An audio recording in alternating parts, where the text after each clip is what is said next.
Well, welcome to week 7. This week is a continuation on ministry models within a diverse and changing cultural environment. Let me begin by noting that I grew up in Orange County, that while it has been a semblance of being very church because of all the mega churches, the vast majority of people are unchurched, and the secular environment generally is anti-church. Thus, I've never felt the sense that the church was the dominant force in the community. Reading some of your posts, I realize that some of you do indeed come from those environments. But more importantly, realizing how much I've been interpreting the church situation through my own cultural lens helps me understand the absolute statements of postmodern despair from those emerging church writers who minister in significantly postmodern urban situations. Thus, it would be very helpful indeed if everyone could learn to be more open to God's grace and its unique expressions, or should I say unique and varied expressions. Should we fight compromise? Of course, yes indeed. But following the teaching of Jesus, we better make sure we begin with the compromise in our own lives in ministry. I think ultimately we've got to stop criticizing everyone else and focus more on reaching our community for Christ. There are several lectures this week. The first one is by me, and I'm going to deal with the different models of multi-cert, the mega/multi-site church, discipleship, and spirit-empowered churches, just those three. While our outline says that I'm also going to talk about missional and internet church, I'm putting those off for next week so we don't overload you with too much information all in one week. I spent most of the time addressing the megachurch and multi-site ministry because of their significance and rapid adoption as the key focus of many cutting-edge churches. Secondly, Andy is going to be bringing us a lecture on globalization as well as multicultural ministry.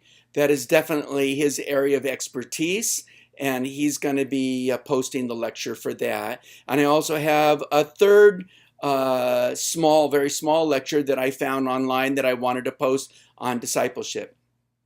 This week, the lecture focuses on, I already said that. Also, a large variety of articles has been provided in the options section in order to equip you with source material for you to read according to your interest and future research. So I'm not expecting you to read the large amount I've posted. I'm more giving you a resource that you can draw from and glance through, especially those areas that interest you.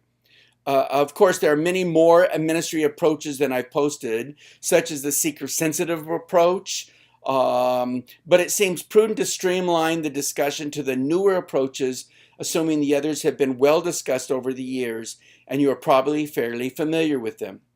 One concern is that many spend time discussing what is wrong with everyone else while contending how their approach uniquely engages the world with the gospel. For example, I can remember sitting in the presence separately of both Bill Hybels and Rick Warren, who said that the rest of the church didn't care about the lost, the rest of the church wasn't reaching the lost, and unless you were willing to focus your entire Sunday service into reaching seekers, seeker-sensitive, seeker approaches to ministry, you didn't care about the lost. And I heard them say that publicly. Now when you read the emerging church guys and others, they say those seeker churches, all they want to be is big churches. All they care about is mega church. They don't really care about the lost. You've got to be like us. We're the ones who really care about the lost. And I'm thinking, I'm hearing the same thing from the newer generation. And the reality is I don't know any pastors who sit around and go, I don't care about the lost. I just want to collect a paycheck. I mean, maybe you know something like that. I don't know a single pastor like that. And I know pastors of large churches, mid-sized churches, and small churches. And every single pastor I know longs to reach their community, longs for the lost. And if you ask them, we'll talk to you about how they're engaging and discipling and talking to people, trying to convince people to Christ. I am fully concerned and fully convinced that every single pastor, or most every single pastor, really cares about the lost.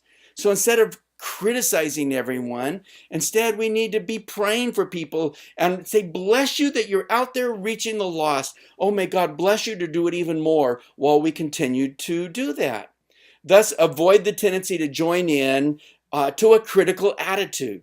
Instead, learn to appreciate various approaches to reaching unchurched people, and in the process, keep your heart open to elements that might be a blessing in your own engagement with the lost.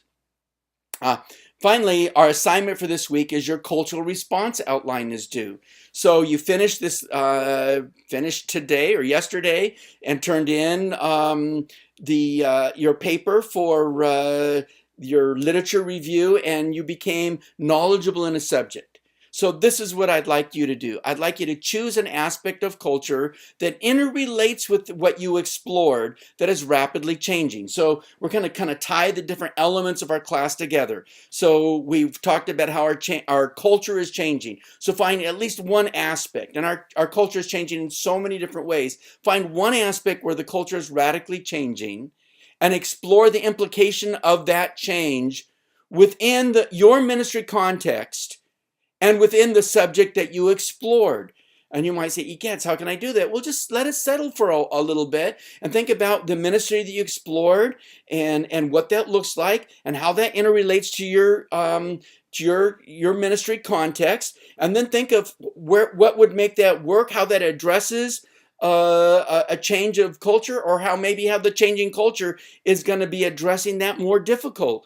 But interrelate those three things: your ministry context, the subject you explored, and an aspect of culture that is changing, and formulate a reasoned response. So your paper is kind of a combination of a research paper and an opinion piece. Whereas your literature review was focused on the status of the literature objectively, in the cultural response paper, you have the opportunity to explore your topic in light of your research and apply it to our changing world. This is where you have the opportunity to share what you believe and how you think, and relate what you've learned with what you know and what you've seen in this class. Pull it all together and put it into a paper. What we do ask is that you follow the instructions provided in the course outline. We literally are going to pull out of the course outline the rubric that we've given you, and we're going to grade you strictly on that. So follow the instructions clearly. The cultural response paper is a 2-week process. You have 2 weeks to finish this up. And so what we're asking the first week is that you pull together your thoughts and you organize it into an outline. So the outline should be fairly fleshed out, not like, a quarter of a page. It should be about probably 3/4 to a full page of material. So it'll be well outlined.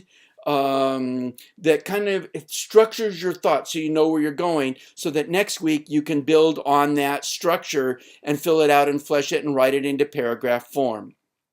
So that I will be grading this week in length the literature review, and Andy helps me with our cultural response. And so Andy will be looking at the cultural response paper while I continue to grade the literature review. I will do my very best to get it back to you as quickly as possible, but I spend between 1 and 4 hours, sometimes more, on every single paper. And that is, with 25 students in our class this time, that is as much as 100 hours of grading. So if I don't have your paper back in the next day or so, grant me a little bit of grace. I could probably run through all of them in half a day and assign you a grade, and it would just be yes or no, and you wouldn't know how to improve. So I go through those in depth. I grade them, and if your paper comes back with lots of marks, I'll make positive comments. I'll give you critical comments. I'll challenge you. My job is to make you rise to a higher standard. You took this program because you said you took this program because you wanted to grow. You said, I want to be more. I want to grow. Well, it's partly my job to bring that out of you. And so I'm going to press you. And partly because this isn't just a grade on a paper. This isn't a once and done. You're going to pull this back out, and chances are it's going to be the heart of your literature review for your capstone project. So I'm trusting that you're going to take this to heart. I know one of the first assignments they give you in your final class is to go back to my paper and to relook at all my comments and to adapt them and to bring your literature review up to a higher standard, and also to add more resource and to do a better job of it. So it's going to take us some time to do that well. And so when you get it back, don't panic. That's our goal. Our goal is to press you so that you can become all that you can be. We'll have a great week of, breathing a sigh of relief that your literature review is due, having fun listening to our lectures, and then begin to dig into the cultural response paper towards gathering your outline. By the way, some of the resources that we rejected on your source that were research-based, that were anecdotal rather than research-based or popular level, it's okay to bring some of those resources back in, but don't completely dump your research. We really want it to be research-based, but we're giving you a little bit of freedom to be beyond that. Well, happy researching. God bless.